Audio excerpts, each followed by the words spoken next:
Hello and welcome to another video in the series where we're looking at one indicator in particular. In this video, it's the VRSI, which is the Volume Relative Strength Indicator from Quantum. And I've done several videos already where we focused on stocks, and we've also taken a look at futures. We did an index future, but you can apply it to any future you care to name. And indeed, it works in all time frames and all markets. So whatever the instrument, it will work.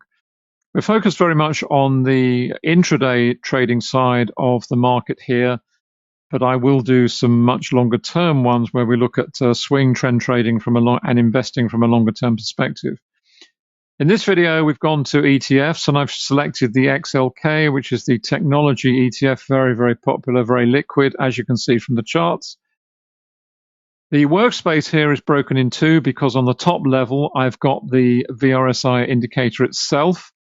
I've got the same time frames on top and bottom. So I've got the 5-minute, the 10-minute, and the 15-minute on the top, and the same on the bottom with the XLK. And the difference between the two is in the top row, I have the VRSI indicator itself. And in the bottom row, I've just got the chart with volume, because this indicator is a companion indicator to the volume price analysis methodology, which is the one that underpins everything that Anna and I teach and describe and have done for the last 25 years, and encapsulated in all our educational materials.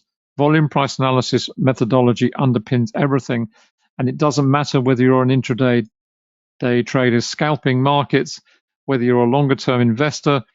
That's the beauty of VPA. It can be applied once you understand the principles of volume price analysis. It can be applied to any time frame you choose in any market. All you need is a chart with price and volume. We developed the VRSI indicator as a complementary indicator, and if you've watched the earlier videos, you'll know that pressure is the terminology that we use to describe it. And there's a great deal of overlap between the two methodologies in terms of the way we look at the charts. And by that I mean just taking this example in the center here, where we've got the XLK on 10 minutes with the VRSI below here, and below we have the equivalent with just simply volume. And what you're looking for is certainly as far as a move lower is concerned, you want to see rising volume if it's going to be confirmed. And the same is true on our VRSI. We want to see rising pressure, if you like. And that's really how the two methodologies, if you like, the methodology and the indicator really blend together. So let's start over here on the 5-minute. I'm not going to dwell too long on the fundamental principles of using the indicator, other than to say there are really 3 or 4 key ones. First of all, we have this central fulcrum line here, which is the crossover between bullish and bearish, or bearish to bullish. Secondly, we have the color changes, which are key, where we go from a darker color to a lighter color, where pressure is diminishing, and the same here in the bullish phase. Thirdly, we look at the strength of that pressure by virtue of the height of the pressure bar itself. So the taller the pressure bar, then the greater is the pressure being applied to that particular move. So again, that is a key aspect of the indicator, the height.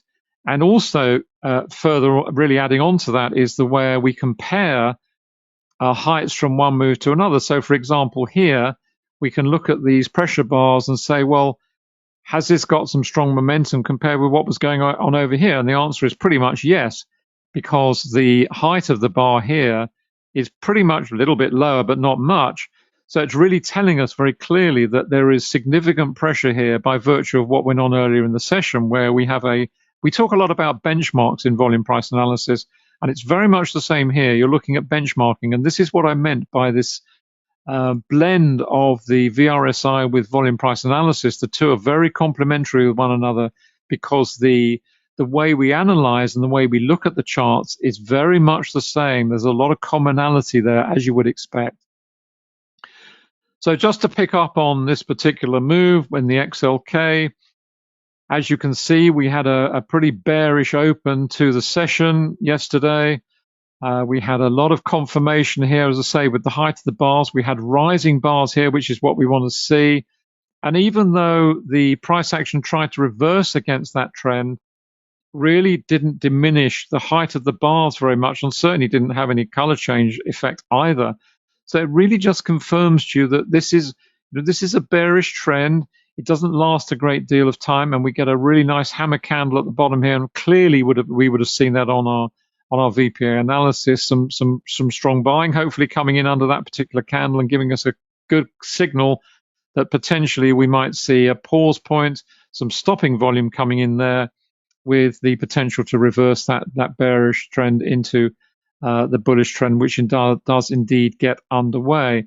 As it gets underway and starts to reverse, then we start to see the decline in the height of the bars, which is what we see always, that diminishing of pressure to the downside, and then we start to see a bit of a pickup in pressure to the upside, which is nice to see. But what's interesting here is, even though this trend is developing, it's not developing at a very strong angle. It's not going up at this sort of rate. It's very much up at a gentle trend increase, if you like, a gentle incline. So the height of our pressure bars here, whilst we do get injections of pressure here, they're not generally rising very far. They're not very tall. They're quite low. And therefore, it's really signaling to us that whilst we have a bearish trend, we're staying above the fulcrum point here. They're all of pretty similar height. So it's telling us that, yeah, we do have a bullish trend, and it's not diminishing very much, but it's not particularly strong because the bars are not very high. And then we get the 3 at 4 at the end here. We just diminish away and we die away, and we go down to our 0 fulcrum line. And this is where we start to develop the strongly bearish trend, which comes into play. And as you can see, the height of the bars here is very much the same, and that really confirms the strength of the trend. When they're all of equal height or very similar height and really not falling away very fast, that really tells us this is a strong trend, whether it's a strong trend to the upside or whether it's a strong trend to the downside. This is what it reveals. And we've got a very sort of a mini version, if you like, of that here, where we go from 0 and then we start to build up into our bearish phase again. We've got the rising pressure building with the height of the bars revealing that as we move into a secondary phase of price action there. So that was on the 5-minute, and we drop down onto the 10-minute, and really just confirms what we have on the 5-minute in a slightly slower time frame. We've got rising pressure bars here, and then it diminishes into this gentle rally higher, not particularly strong, and then we start to see the pickup in the pressure again as the downwards price action develops further, and we don't even get down to any blue here. We're just down to a change to salmon pink at the end there on 10-minute, and on 15-minute, as you can see, pretty much the same sort of thing. The diminution in the pressure here down to the fulcrum, and then we get the build up in pressure here again. So pretty minimal there. Really didn't develop very much at all. And this, of course, is, as I've explained in other videos, this is all about trend development. The trend starts in the fastest time frame and down to the slowest time frame. And it depends on your time horizon. If you were on a 1-minute chart, that'd be a great trend to trade. But if you're on a 15-minute chart, you're looking at a different time horizon completely. You're looking at the 15, maybe the 30, maybe out to the hour. To you, this is just perhaps a pullback. To a trend trader on a 1-minute time frame, it's a great trend to trade. And that's what it comes down to the whole time. It is your focus, your trading window, your trading horizon. What is it you are trying to do as a trader? Are you an out-and-out scalper? Are you a slower trend trader? Are you a swing trader? What is it, and what is your time frame that you're focusing on? Which is why you see very little in terms of the move above the fulcrum here. It's tiny, because from the 15-minute concept, the trend has really not started yet. This is just reversing what we saw here, and it has yet to develop into a meaningful bullish trend on this time horizon, and reverts back into the bearish again very strongly with these very dark colored, dark orange bars, and very tall bars to boot as well.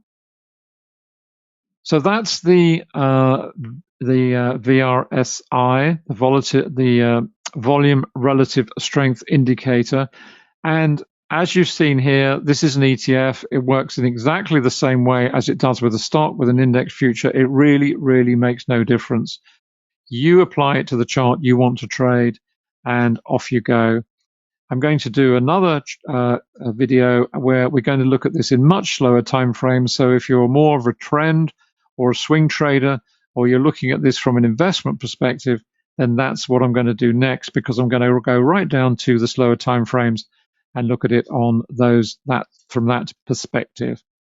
So I hope you've enjoyed this particular video. Lots more to come as always. Thanks for watching. See you soon, and bye for now.